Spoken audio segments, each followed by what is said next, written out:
திருநெல்வேலியில் 85 கோடி ரூபாய் மதிப்பீட்டில் பேருந்து நிலையம் திறக்கப்பட்டிருக்கு.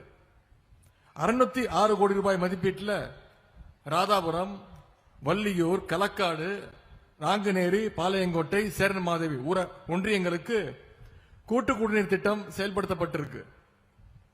424 கோடி ரூபாய் மதிப்பீட்டில் களக்காடு நகராட்சி மற்றும் 7 பேரூராட்சிகளில் கூட்டு குடிநீர் திட்டம் செயல்படுத்தப்பட்டிருக்கு. 180 கோடி ரூபாய் மதிப்பீட்டில் மேற்கு புறவழிச்சாலை அமைக்கப்பட்டு வருது. 98 கோடி ரூபாய் மதிப்பீட்டில் கன்னியமிகு காகித மில்லத் நூலகம் கட்டுகின்ற பணிகள் தொடங்கப்பட்டிருக்கு. நெல்லை அரசு மருத்துவக் கல்லூரியில் 72 கோடி ரூபாய் மதிப்பீட்டில் புதிய கட்டடங்கள் கட்டப்பட்டிருக்கு.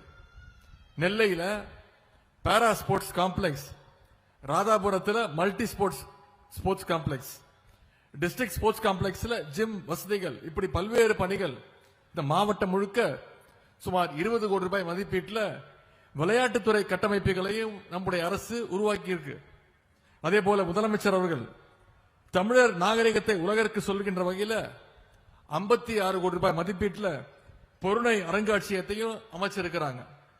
இப்படி நெல்லைக்கு ஏராளமான திட்டங்களை நம்முடைய திராவிட மாடல் அரசு வழங்கி இருக்கின்றது.